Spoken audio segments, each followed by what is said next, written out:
Half a day. Welcome back to the Guam Guy Show. We have a really fun, exciting episode today. Today is on little fire ant, bees, wasps, hornets, stuff that sting. And I am joined today by Chris Rosario, who is an entomologist with the Biosecurity Division within the Department of Agriculture. Did I get all that right? Yep. On Also, Department of Agriculture. Yeah. yeah, recently graduated last year with his master's in environmental sciences, Yeah. biology. Yeah. Okay, Environmental sciences. so product of UOG Yeah. right here and already in the field, and been in the field actually even before that. Oh yeah, yeah. So it's about 10 years already. Yeah, Uh-huh. going on 10 years. Yeah. Cool. So yeah, today's episode, he's an entomologist, like I said, and I'm gonna make one promise: no puns.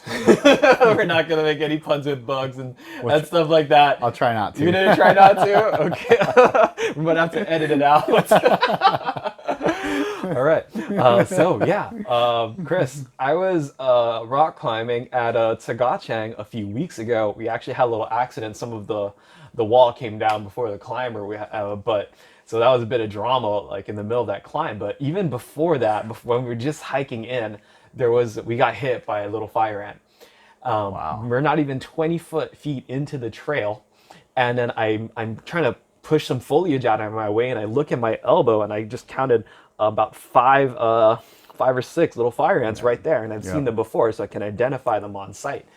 And I remember there was little fire ant there before on top of the cliff, but now not 15, 20 feet into the trail. So I guess what's going on with that? Like, is that something that's on your radar, or is Yeah. this the first you So, hearing about it? well, I mean, little fire ants on the cliff side. I mean, I'm surprised you didn't even run into some hornet nests because which are even more common on the cliff. But I guess talking about little fire ants, they are so prevalent around the island. It's just we're finding it everywhere in people's houses. Um, of course, the landfills, a lot of dumping sites, and a lot of compost waste. And one of the big ones is in farms. And that's partially due to the movement of vegetation, movement of compost, and movement of trash. And I know, with a lot of the efforts that you've been doing, removing, trash along the cliff hand side, it's to no surprise that you would find little fire ants there too. And this is all due to the movement of different types of, things like, again, trash, anything that carries protein, anything that has a good amount of fruit or vegetables around it, you'll most likely find little fire ants. So when did this started being a thing? Because when I was growing up, I remember we had two kinds of ants. We had red ants, which Yep. we were worried about, and we had black ants, which was a non-factor. So this Yeah. this little fire ant is a brand new thing to, relatively speaking, in the history of our island. I imagine Very it's been much. around for a number of years, but Yep. I remember very clearly growing up, and this was not a thing. That's right. Yeah, it has not been a thing up until 2011, is when they were first discovered that the northern hard primo landfill. I think that's what they call that. So since 2011, it's been on That's the UOG first sighting of it, first reporting. first report. Yeah, Okay. yeah, it was 2011. We project those maybe been here even maybe before 2011, but we're not too certain. But in 2011, it was reported, samples collected, and then eventually identified by our USDA counterparts. So yeah, and since it's been on island, and then within the last 5, 6 years or 10 years since it's been here,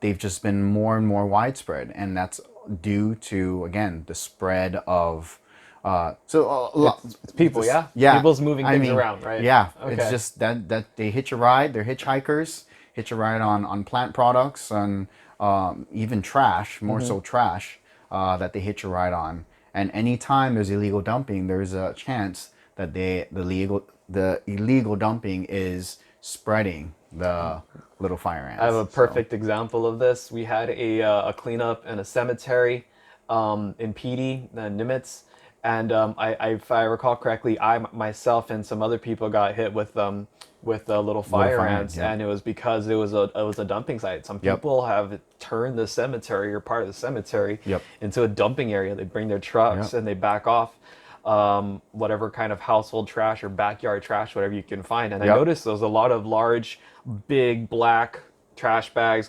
contractor bags, and they were just filled with like green waste, so grass and Yeah. cuttings, leaves, things like that. And Perfect so, place. Perfect place for little fire ants. A colony of queen of a colony of little fire ants that consist of over thousands of queens. Yeah. what? Now over thousands of queens. Now these ant colonies can overlap Uh huh. with each other. So it's not like, red ant versus black Uh ants huh. and then they go through a war, right? Mm-hmm. With little fire ants, one colony and another colony can intermingle with Hmm. each other.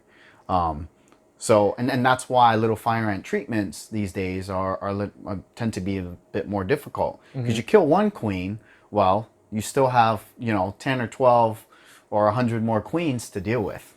Is that the right word then? Because like when you say queen, I imagine there's one. There's the queen, and then there's all of her subjects and servants, and they do her bidding and everything like that. Yep. And so I guess this is where I was gonna go. So I'm wondering about myself and the things I do. If I go hiking, I get some LFA on my body or on my clothes or whatever, could I be bringing those home, or if I'm spreading them further along the trail, or if I have a pit stop, That's or anything home? Is that That's a very good question, and that's something that within the past 3 to 5 years, other scientists have been looking into the spread of little fire ant due to other, mainly vertebrates. We say, for instance, the wild pigs. Are the wild pigs picking them up in compost and then moving them, through their hairs? Obviously, they can carry a lot of other things with their fur, with their hair. And so, is little fire ant also hitching a ride on feral pigs? And to me, I think in theory, I think yes, that they are also contributing to the spread. So, do they bite them? Do you think can they? I don't know how dense that fur is, or I'm gonna Yeah, go jump to where I'm really worried about my dogs. Sometimes I take my dogs hiking. If yeah. is the Can the little fire ants make their way through the fur and then bite the skin of the dog? I think it can. You think so? Yeah. Okay. But I mean, I haven't seen any instances, at least since my time that I worked at the vet, when little fire ants were present on Guam. I haven't seen that many cases regards to it. But I mean, as far as hitching a ride, yeah. And it's more so the stinging aspect. It's not so much. We get the ant on us, we get stung, and our initial reaction is to scratch. So not really like a honeybee or like a wasp, which we'll talk about soon. You get stung by a bee and it hurts, yeah. But little fire ants, to some of us, yeah, it hurts. It's a slow burn. But it's like a slow burn, but it's also like an irritation, right? So we tend to scratch. So we're thinking in terms of, well, yeah, again, if you're an animal, you probably have a lot of thick, thick skin or hair. You'll probably get bit, but then it's more of the scratching aspect that the animal will do. And so the animal will, say for instance, a wild pig will pick up maybe a colony of ants while it's digging into a compost pile. Or just like digging around. Or digging around, Yeah. yeah, around vegetation. And then they're just carrying that stuff. They're carrying all those ants, maybe possibly a queen, to the next location. Because again, it's a way they kind of harbor these insects in their fur and their skin. So and then they'll go up to a tree and scratch themselves, and then the ants fall off, and then the ants find a new location. So yeah. And yeah, just before we leave pets, I've seen these pictures, and honestly, we can talk about like little fire ants all day, but just what I'm about to say makes me care 10 times more, 100 times more. I've seen pictures of eyeballs, my like dogs' eyeballs, just chewed up Yeah, little fire. by little Yeah, fire looks ants, like and they cataracts. just become blind. Yep. But it's to that skin, right? It's that, or is it the poison that somehow It's the toxin for it's a sure. toxin. Yeah. And so they're just blind. Yep. So Formic acid. That's oh yeah, okay. formic acid is probably that main ingredient that delivers that powerful toxin. So again, carried through the abdomen right here, and that's that. Yeah, that sting. Although it could be very minuscule, but you're dealing with like a dozen ants stinging all at the same time. So you're getting a good dose of that formic acid. And likewise with bees, almost the same concept, but bees, a bigger insect. But I mean, if we look at other ants worldwide, you talk about the bullet ant in Costa Rica, that they that gives a powerful sting for such a tiny insect.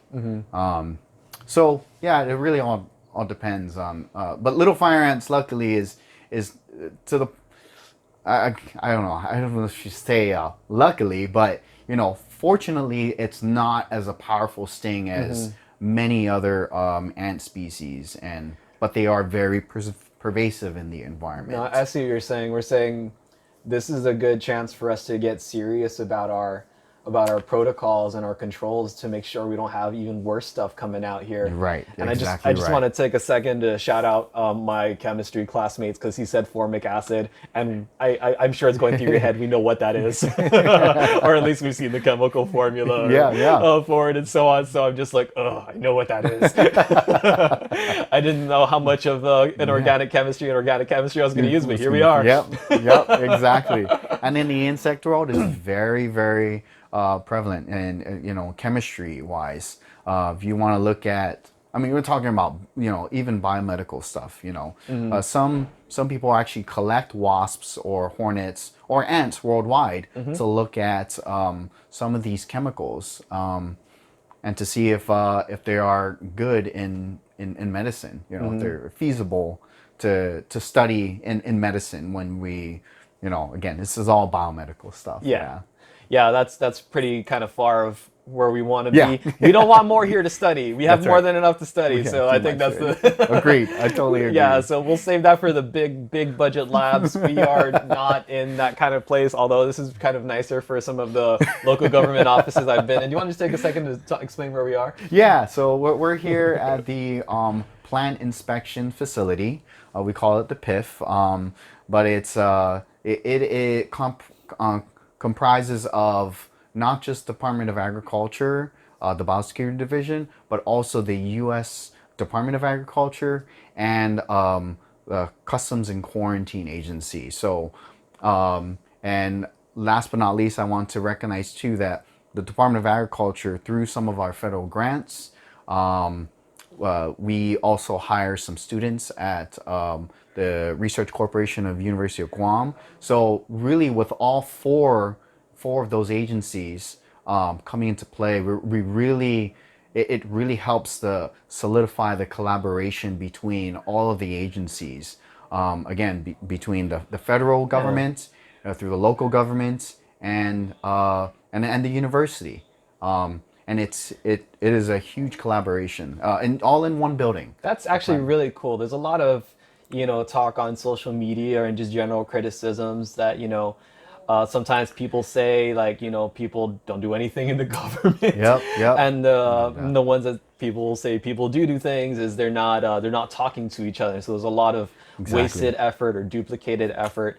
And you Yep. have four entities under one roof, kind of working together at the That's same right. time. So that's really good. Yeah. Yeah, that's really cool.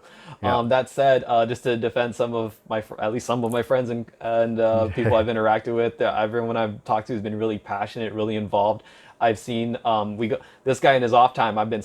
We've been searching for snakes together on Yeah. Coco's Island, and we're neither of us are getting paid for that or anything. So there's a lot of really Yep. passionate people. And I think it's important we recognize that there are a lot of good people in these agencies, and they are doing their best, and some of them are going absolutely above and beyond, more than what they're paid to do.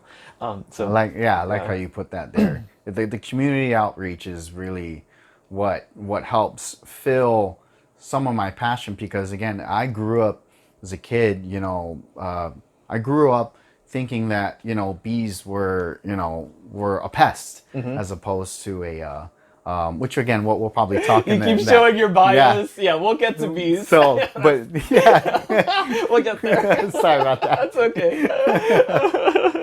So, yeah. All right. So why does this facility exist? You said it's a plant inspection facility. Was that Correct. the Yeah. Okay. So everything that that the community orders, whether it's commerce being moved through, whether it's vegetables or fruits or nursery plants, I know ornamental plants, all comes through this facility. And again, the facility, it holds an inspection bay, a lab, obviously my office, which has a microscope. And so the facility is meant to inspect all commodities, all commerce that come through, come into Guam. And we're actually the only plant inspection facility within the region Oh wow. of the Pacific. Wow. Yeah. Okay. Yeah. Aside from Hawaii, right? But within the Micronesian region, we're the certified federal plant inspection facility. Again, housed by USDA, and USDA had granted that to us. So again, everything that we receive foreign is inspected out in our inspection bay. Let me ask for some specificity on that. So, Yeah. if I'm on Amazon and I order some climbing gear, are you going to look through that? Oh no, not at all. I'm sorry. Okay. When I say commodities, I apologize. No, So it's any plant material. Any plant material. Yeah, seeds, fruits, vegetables, seedlings. Yeah. I don't like to assume. I'm going Leaves, to ask yeah. this. Do people order soil? Do people order soil on their own through the mail? Is there or fertilizer? Or I anything think like that, or so. Fertilizer, depending, of course, if it's bagged. Some of the fertilizer that's like sold at Home Depot, we don't touch because it's commercialized. It's been bagged, so it's already been processed. But anything like raw soil that like someone was carrying through their luggage or something like that, that they bagged up themselves, that's the stuff that we need to take a look at. And soil, right now we absolutely would not accept any soil that's not been processed. Just because of there's a chance that you can bring in not not just insects, but nematodes. And so, which we have some of that stuff on Guam, but again, we don't want to get any foreign nematodes coming in.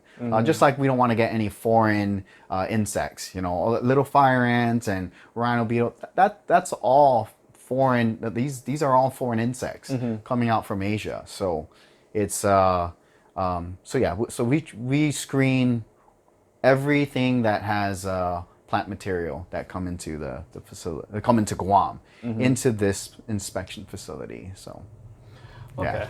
Hope that was No, that makes sense. Makes total sense. So, what does that mean? You have an inspection. So you said you have a bay. You just showed me around the office a little bit earlier. What does an inspection entail? What does an inspection look like? So you have like X-rays or? Yeah. So actually, it's just a matter of getting several pair of eyes on the commodities, and it's mainly the customs. So when an item comes in, let's say from a container, okay, the customs are at the borders. They're at the they're at the ports of entry. They're either at the airport or at the Guam Port Authority. Yeah, speaking of airport, it's like literally across the street. Yeah, Like, yeah. like if we right. open that window, we can probably You see can some see the planes. airport, exactly. Yeah, but you still got to go around into the. Of course.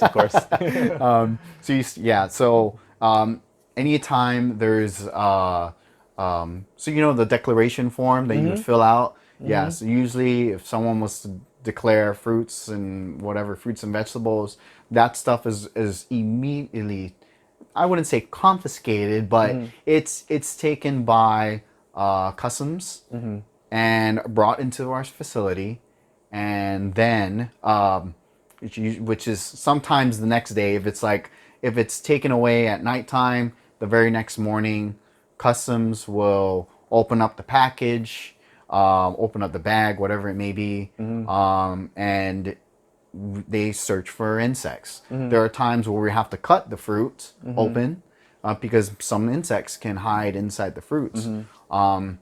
Sometimes, again, if the fruits, if it comes, again, depending where it came from, may not even be allowed in the first place. So when we look at this, we have to know what type of plant material we're looking at, and then if we do find an insect, or sorry, if Customs and Quarantine does find the insect, then that gets forwarded to me, and I do I look at them under the microscope, as we can see here, and then I try to identify down to family or species. There are times, though, when it does come from a foreign country that I would have a chance to take a look at the insect, try and identify, but that doesn't mean I have any jurisdiction to either destroy or release. That has to that specimen has to be taken to sent off to USDA to get they're kind of more the experts in that field of area. You're especially an expert. We'll just say that we'll call them higher level. We got to escalate it. Yeah. Okay. If it's domestic material, then I have every jurisdiction to either release or to destroy the shipment. But if it's foreign material coming from China or Thailand or whatever it may be, Philippines, that the insect specimen then gets sent out, properly identified, and then we get instructions back by USDA to say, all right, the shipment has to be destroyed or reconditioned. What we mean by recondition, it's pretty much wash the plant with either wash it with hot water. Normally it's with hot water. We don't like to, again, use any chemicals for that. But there are, certain types of treatments we would use that's been approved for many years. I mean, methyl bromide is one of them. One of the treatments we would use for not as a reconditioning agent, but as a treatment option for certain plants, especially if it's like ornamental plants. And so it's just a methyl bromide. It's like a gas that you just pump into whatever, a container that has a commodity, and then the insects don't come out alive from there. So yeah, shout out to Professor Kandawal. I know, right? Yeah, I'm like methyl, bromide. I know. It's just, again, chemistry. Going back to the chemistry side. It's almost like a PTSD. Yeah, I get it. Get it. Yeah. So yeah, it's kind of hitting me. Like, I'm gonna make, I guess, a little confession here. So I've traveled a fair bit, and I get the customs and declarations, and I guess like any typical person, I have a massive eye roll, and it's like, whatever. I'm not doing anything wrong, and I can only imagine that every invasive species that has come here with just someone rolling their eyes, like we all probably have done, anyone that's ever traveled and come back home. And obviously we don't do it on purpose. Like if you ever open like a mango and you actually tear open the seeds, sometimes you see like stuff in there. That's right. So is that a weevil? Is that what that's called? It could be weevils, it could be fruit flies. But there's several I think several moth species that get into the mango, and usually when a fruit, like especially if it's like still in the tree, right? Some insect gets inside, the fruit will close right back up, especially if it's still like small. Hanging on the tree, right? The fruit's initial thing is to kind of heal itself. So now the insect has made its home, then it's picked and then sold in the market, whatever it may be, and then if it's traveled somewhere, open it up and it's still alive. Unless let's fast forward one queen and plus a few years, we have little fire ant all around the island, and it started in one reported place. We had coconut rhinoceros beetle that started in one reported place, and now you can't drive 10 feet without looking at a coconut tree That's that's right. just been wrecked by a coconut rhinoceros beetle, and it just, Yep. I can't imagine people are bringing these here on purpose. So they're just coming in accidentally. These plants and plant materials are not being inspected proper, or not inspected at all, because they're not being declared.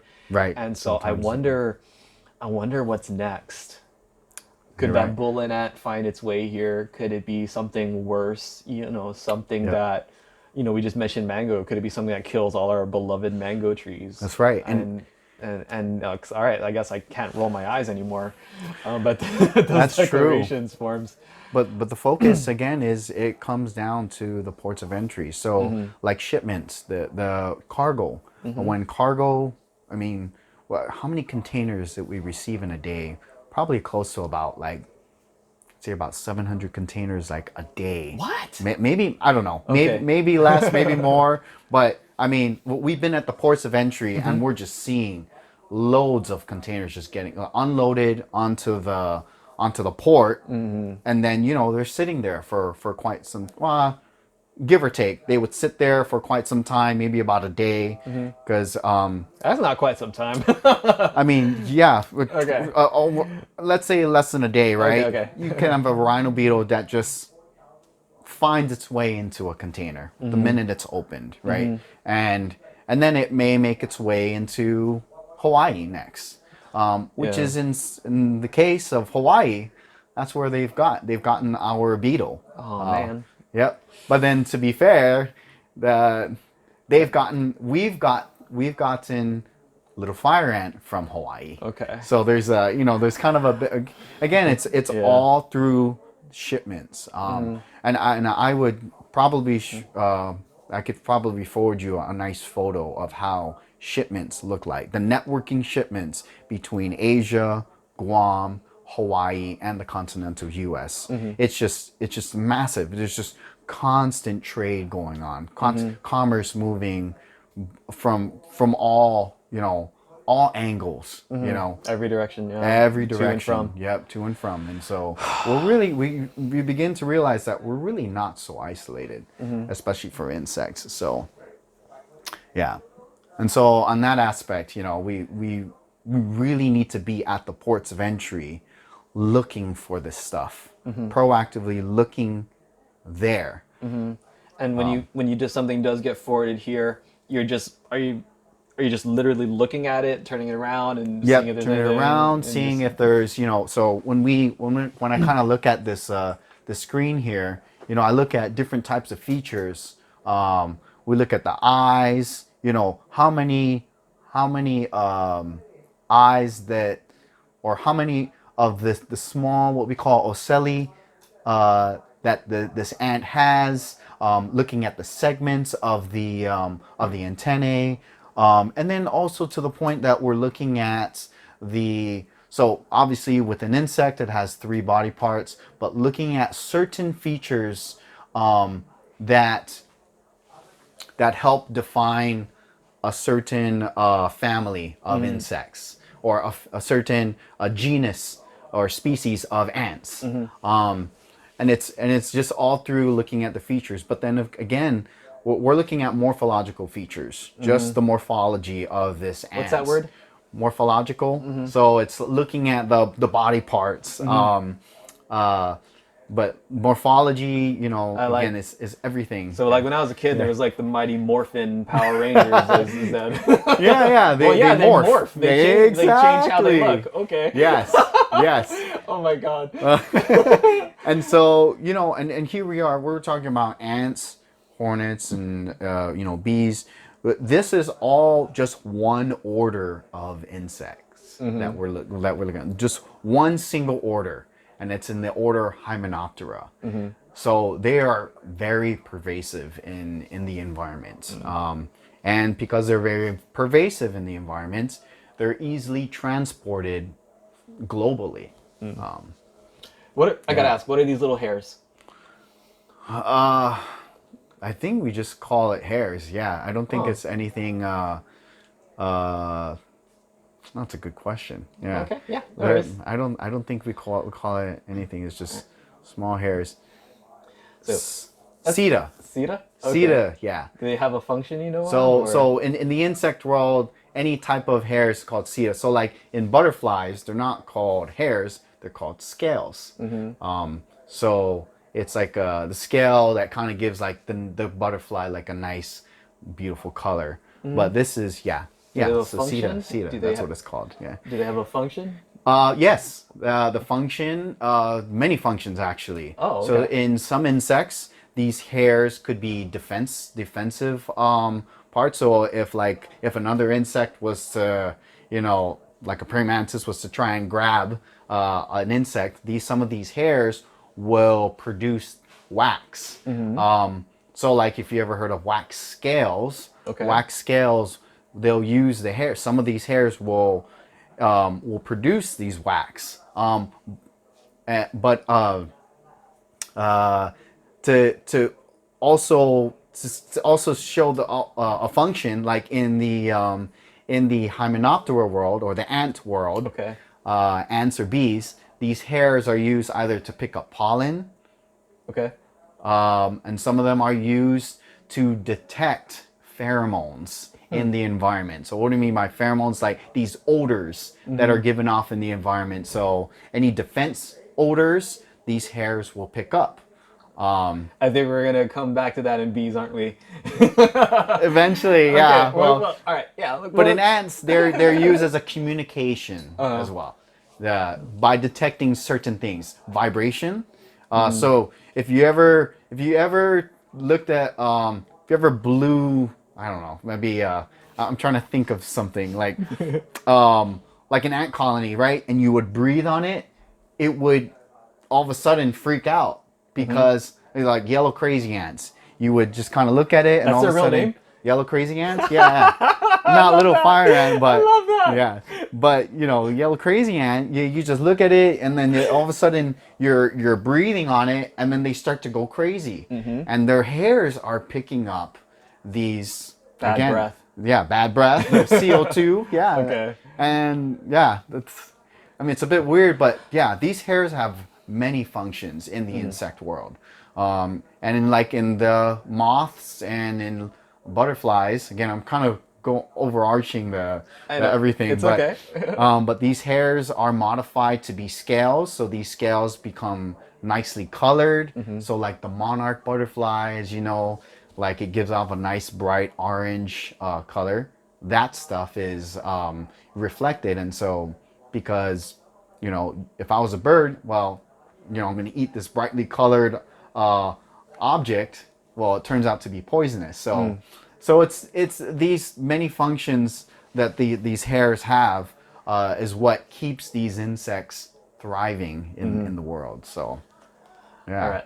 We'll close the loop on little fire ants after one more question, and then we'll transition it to what you've been itching for. So we talked a lot about talked a good amount about the ports and your inspection facility here and controlling things going on and off the island. But what about the Ala LFA? That's the little fire ant that's already here. What's comes next? I saw a big drone in there with the little fire ant sticker. What can we do? I know you're tracking it, the spread of as people report it, 475 pest. That's right. Call it in. Thank you. Yeah. I know you're tracking where they're spread, but is there anything that we can do so far to one, I guess, keep it not spreading within the island Yep. even more, and anything we can do to kill them, eradicate them, or whether it's island Yep. wide or whether it's in a particular area. So there are ways that we can kill little fire ants. As far as island-wide control, it cannot, to be quite honest, it can't just be one or four agencies or many different types of agencies. To be quite frank, the little fire ant is here. It's going to be here for a while. The best way to control fire ants is on your own property because it's such a small scale. It's something that you can control. There are many properties, that are unmanaged on island. And so the best thing you can do is manage what is yours, what you can access to your.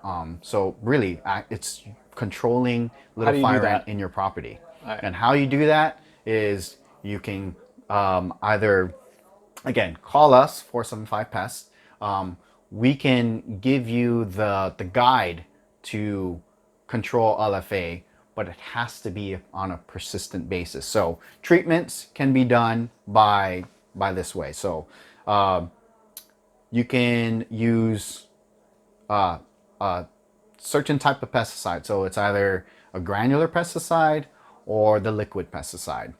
The granular is kind of the most common and probably the most useful in terms of what you can control and what's in the ground.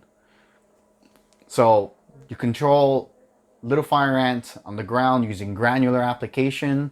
The granular stuff they sell at Home Depot is called Amdro. Amdro is called like fire ant treatment. But you just look at the product called Amdro, and then you just see if it'll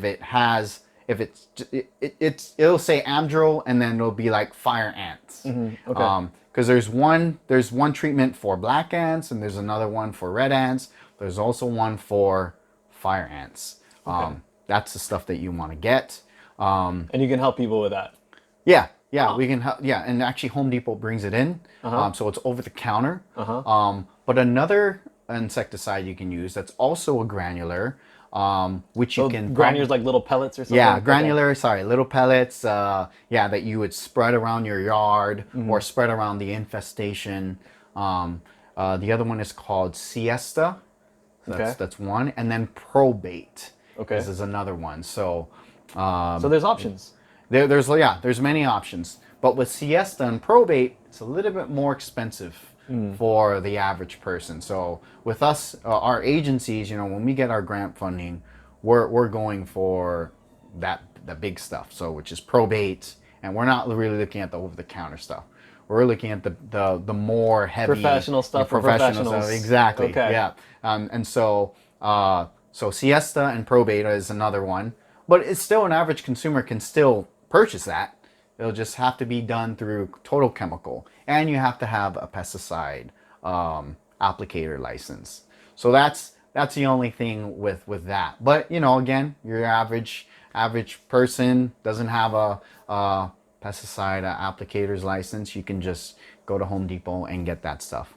Another way of treatment is through the liquid application, and that is more effective for little fire ants that are on the trees, which are very, very common around people's yards. It's not just in the ground; it's mainly in the trees. Actually, most of them are in the trees. They're called arboreal ants, and so arboreal. I know this word. Like Arbor Day like is Arbor for Day? trees, Yes. right? Arboreal, they live in trees. Yeah, that's exactly right. Arbor Day is about trees. If you didn't know, it's not a misspelled Labor Day. It's Arbor Day. It's a different thing. That's exactly right. Yeah, so I was a very confused child. no, same here. A lot of this stuff started to make more sense for me too. At least within the past five, Well, 6 years. why don't we just keep rolling with this? Maybe we'll make this a 2-part episode, and we'll do a whole another episode on bees. No, it's all good. This is great. So the application for little fire ants through a liquid, there's the one that you can find over the counter is boric acid, also known as borax. The borax is the trademark. I think my mom would mix this with sugar or something. And so you'd mix it with sugar, and that will get rid of the black ants. Yes, Mom, you were right. but these are black ants. So the black ants are attracted to sugar. Okay. But now that you're dealing with little fire ants, little fire ants like protein. So what's a mixture a protein mixture that you can use? Well, not just protein powder, although you could try to use protein powder. That's probably really expensive. Yeah, that's probably, But we've just used peanut butter. But imagine getting peanut butter sprayed through a bottle. That's pretty difficult. And so that involves other ingredients that come into play. So xanthan gum, vegetable oil, of course the borax itself. And that helps create a solution Now, the peanut butter gets broken down, especially with the xanthan gum and the vegetable oil, and then of course water, to make it more liquefied. So you get a liquid. Now you got a liquid insecticide that you can use, that you can spray into your yard. But again, it's not necessarily an insecticide, but it's boric acid. So boric acid is found in your over-the-counter products like Taro. Taro is a common brand. If you ever look at the active ingredients in some of the insecticides, you'll see boric acid on it. And boric acid is effective with little fire ants? With little fire ants because it has a protein bait. You've just added a protein bait component to it. So that stuff is then gobbled up by the workers and is fed to the queen. This would be a fun kind of workshop, and like you have kids come out and like make your own. Or is that safe with the with xanthan boric gum? acid? And Xanthan gum's very. and I mean, it's I don't, found in. I don't. it sounds like a gum, like something you would chew. Yeah, it's something that you would. Probably an ingredient. I think. Yeah, it's an ingredient in several. Like candies and stuff like that. Xanthan gum is pretty common. But yeah, so that stuff helps break down helps mix everything together. Yeah, you're not gonna spray peanut butter because you can't spray peanut butter. You can't even like bottle. pour peanut butter. Exactly. You're not gonna be able to spray. Right. I actually exactly. have a peanut butter marinade. It's really good. Oh, that's pretty cool. It's really good. I'll tell you later. Nice. But anyway, so I know exactly what you're saying with just how thick peanut butter is. Yeah. But like, so this is something anybody can just do and just go. Like, I don't know if you can buy xanthan gum on island, but I guess you can order it. So when we do treatments around the residential areas, so if someone was to call 475 Pest Hotline and they said, "Hey, I think I got a little fire ant problem," we go out and we put out some survey sticks. We confirm little fire ants, and then when we confirm them, we put them on our schedule for a first time treatment. Now, first time treatment, we're going to use our stuff, but then we're also going to bring in this paper that shows you all the ingredients, how much you need to use, what's the mixture. And we give it to you and say, all you do, instead of using what we use Tangle, you can just use boric acid. So Tangle is what we would use for initial treatment. Tangle, that stuff is pretty potent. But that you need a pesticide applicator's license. But in replacement of Tangle, you're just using boric acid. Okay, I gotta say something. I think people are gonna reaction. So when you say, control it on your own property, it sounds like I don't want to do nothing. That's what people are gonna say. But you actually have solid advice people can actually use and actually do on their own. So it's not kind of it's not, say, passing the buck on. It's, right. It's one, it's your own private property. You're responsible controlling for it. what is yours. But two, it's also it's something people can actually do. That's right. That's really cool. That's right. actually really cool. That's really empowering. So it's like if I had something like, and I could do it on my own. And honestly, I don't like people coming on my property. No, that's exactly right. If there's maintenance issues, I'm like, I'll fix it myself. Just give me the thing. Right. I don't want anybody coming in. It's like picking up place. trash in your property. Really, that's really what it comes down to. I mean, but the thing is, it's something. It sounds like something people can just do on their own, and that's a really cool, really cool thing. That's right. Let's see. There is a few things around the facility I'd like to, I guess, to show and tell, if that's all right. I wanted to see that drone. So that drone, has been used quite a bit. So that drone was part of a grant. Again, applied by Dr. Glenn Dula. He got the grants to essentially treat an area that's a dense forest. Talking about the Cotal Reserve. The Cotal Reserve. This that's is right that by Cross like Island Road. Yeah, Cross Island Road. There's that Tarzan Falls, Falls area, right and it's all across those really tall trees. That's right, acacia. Okay. Acacia. And so instead of getting into the nitty gritty, into the boonies and going boonie stomping, because the terrain is just so so complex. instead of going there physically, we send our drone, and the drone again doing. We don't use any sprays. We use the granular insecticide. So the granular insecticide is loaded onto that drone, and then all it does, it just disperses. It disperses the granular the powder. Okay, I gotta ask, because it's one thing to spread insecticide or pesticide, around your own property, but you're going out into the environment. Is That's right. I imagine I can only assume this has been well studied and it's safe. It's not going to hurt anything out there. Yeah. As far as I know, it is a insect growth inhibitor. So insect growth inhibitors are targeted specifically for invertebrates, specifically things that molt. Okay. Do we have any kind of our own native invertebrates native that might be invertebrates. affected? Not that I know of. Again, well, any native invertebrates that are fire ants, no. Okay. We don't have any native fire ants. That's a big thing, because again, that has a bait. If that bait is attracting that native ants, Okay. then we have a problem. Right.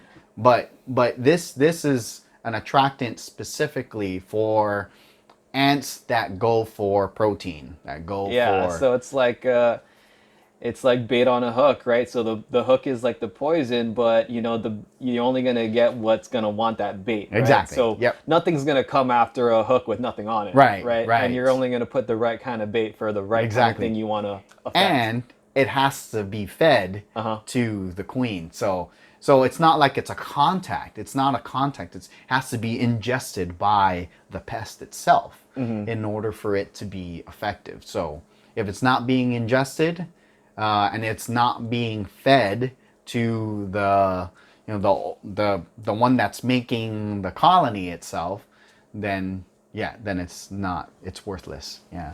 We were talking earlier about a drone that somehow you're using to help out with the little fire ant problem, and then we got that right here, and this thing is massive. Like we can't even show how massive it is. I gotta stand up on this chair over here.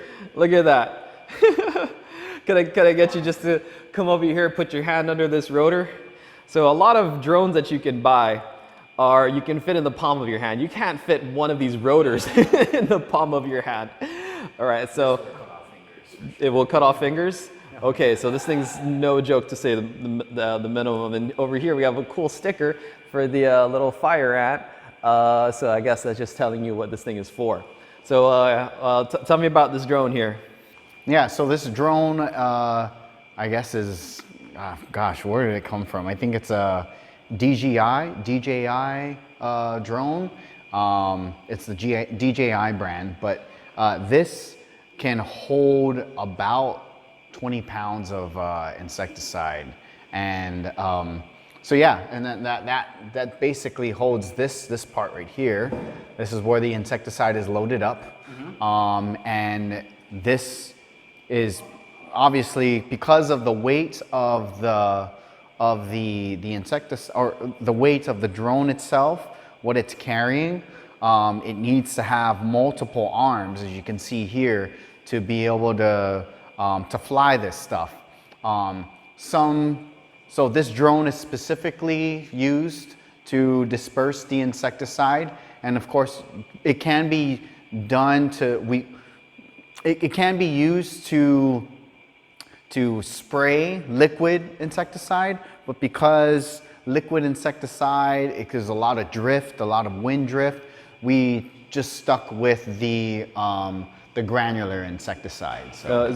Can we open that up and have a look? Yeah, so people can see what we're talking about. So what happens is, we open this guy up right here. Oh, let's see, there you go. That looks like rice. So yeah, and rice.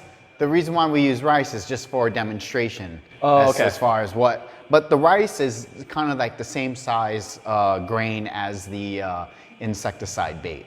Okay. So we just use rice to do like demonstrations. Demonstration and maybe practice. Yeah, and we don't want to leave insecticides in here. Just lying around either. Yeah, we don't want that. Yeah. Okay, so has this been used in real life Yes. yet? So it's been used at the Cotal Conservation Forest, right by Cross Island Road, and it's actually been used multiple times. I think for about 2 to 3 years it's been used. Oh. So since I started here at Department of Ag, this was already the insecticide. I'm sorry, the treatment for little fire ants has been into play, I think, for about a year already. So about 3 years we've been using it, and quite frankly, we've had a lot of good results. The whole forest has been completely eradicated of little fire ants. Really? Yes. That's a strong statement. I'm Huge. going to give you a chance Okay. to walk it back. Well, okay, if I say completely, now the conservation forest, it comprises of, it's not just the forest itself, but it also has the residential areas. And most of the infestations of little fire ants is being, we could probably redo this if you want. It's okay. So most of the treatments that we do is in the conservation forest area, but also including the residential areas. But because the forest adjacent to that property is the residential area, we still tend to have positive little fire ants. We still have sites that are tested positive for little fire ants. Okay, so you have your area that you treat, and then, you know, obviously it's not the entire island, so it's going to have some surrounding area that you don't treat, and the surrounding area that you don't treat, there's survivors there, and then they kind of come back? They kind of come back, yes. Okay. Yes. So it's not full on I would say about 90% of the conservation forest has been completely eradicated of little fire ant. That I could say 90%. That in and of itself is actually really amazing and surprisingly hopeful. Yeah. Like when we talk about a lot of invasive species, it just seems like nothing's ever going to get better with it. Yeah. And here we are, and you have such a great number like that we can kind of throw out and work with. And I guess what's next? Can we have a swarm of these going around the island? Would that Well, that's a good one. Well, the thing is, the problem with drones is airspace, FAA clearance. Yes. Yeah, we had Bella Wings on the second episode of the podcast, and that's a topic that comes up. Is the island is like what, a quarter or a third Department of Defense land. So exactly. Yeah. Yep. And they're talking about the middle of the island hey, too. Man, yeah, and they got money, man. They can have their own fleet of drones. That's right. Yep. But even the airport, you can't. Most places in the central area, you cannot get air clearance at all. Okay. So FAA clearance is one of the big problems. That's why we're able to do it at the conservation forest. Although, yes, there is DOD land, which is the Naval Mag area there, but they're the ones who funded, the Department of Interior is the one who funded this grant. And so it actually, the Cotal Conservation Forest comprises of both Department of Interior and government land. Okay. So yeah, I guess that kind of helps complete the statement. So although, yes, it's not allowed in some areas, but depending on where it's being applied to, obviously it depends if you got clearance for those, for those people who own the property there. Mm-hmm. Yeah. Okay. Cool. Thanks. That is, I'm going to be honest. I thought I'm going to go into this and the message is going to be on prevention, but you've given a lot of hope here. People can do stuff on their own at home with stuff you can buy on the island or easily order. And then we have something like this. You're controlling a forest. You're controlling a forest. Yeah, which is very immense. With this drone here, and that's absolutely incredible. So don't give up hope, Guam. There's a lot that can be done, and it just takes enough people to kind of just move move things along, Yep. keep things forward, and then just recruiting more people, more allies, and then we can have these bigger solutions That's right. to these big problems. That's right. All right. Thanks so much for that, Chris. Thank you. Thanks so much. All right. Yes, I'm Officer La Puebla from Guam Custom under the Biosecurity Division. And got All right. Yeah. Thanks for last minute deciding to do this. I know Chris just asked you. I was hoping we could get you to do an inspection or a mock inspection of whatever you might have here handy. Sure, not a problem. We get shipments every day, and this is actually a foreign shipment of adeniums coming from Philippines. Basically, before a shipment comes in, we have to make sure that they have all the proper import documents coming in from their FIDO, their federal import permit, their local import permit, and an invoice, and that's just the basic documents that's needed. Once we have all the documents needed, make sure that the plants that we're inspecting is the type of plants that should be coming in and are free of any diseases or any pests. So basically, we don't do a 100% inspection on the plants.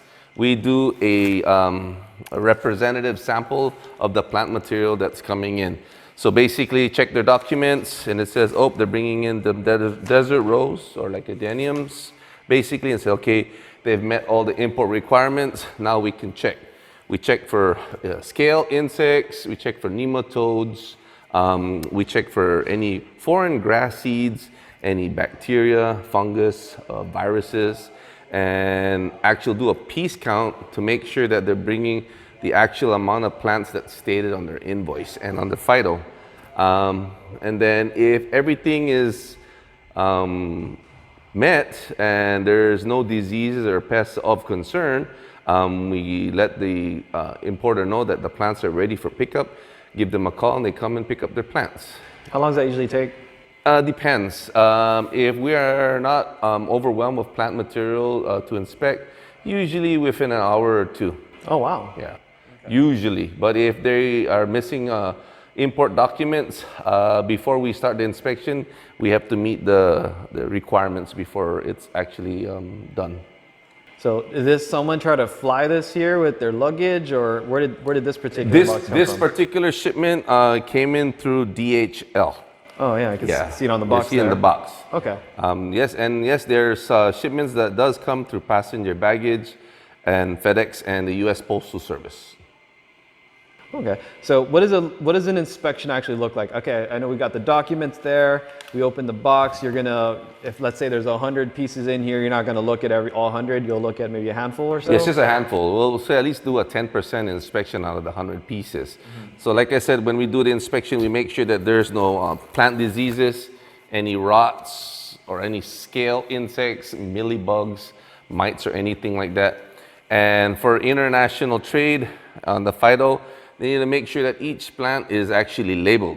So in the event that we have an officer that is not familiar with the plant material, there is something for them to relate the inspection to.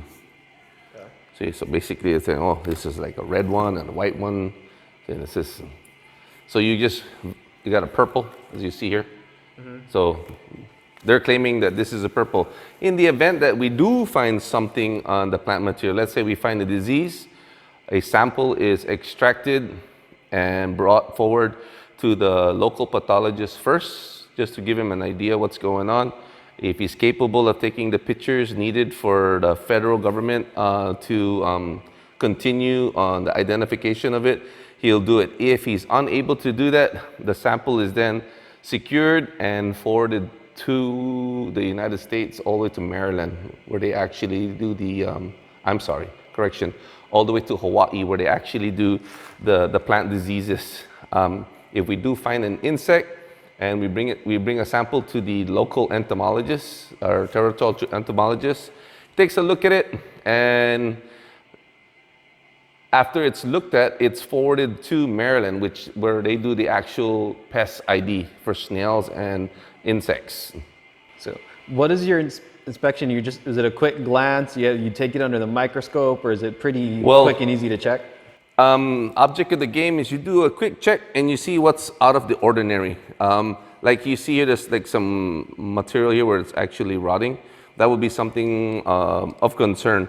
But because this shipment has been staying here for a while, We're just basically waiting for one import document to make it compliant.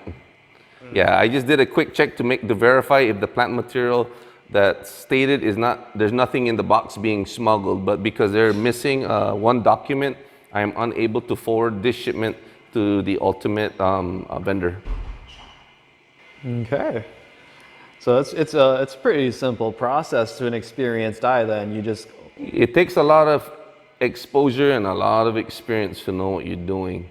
I mean, someone off the street, we would be able to train them, but they need to have the heart. Yeah, all the education is nice, but if you don't have the heart, it's kind of difficult.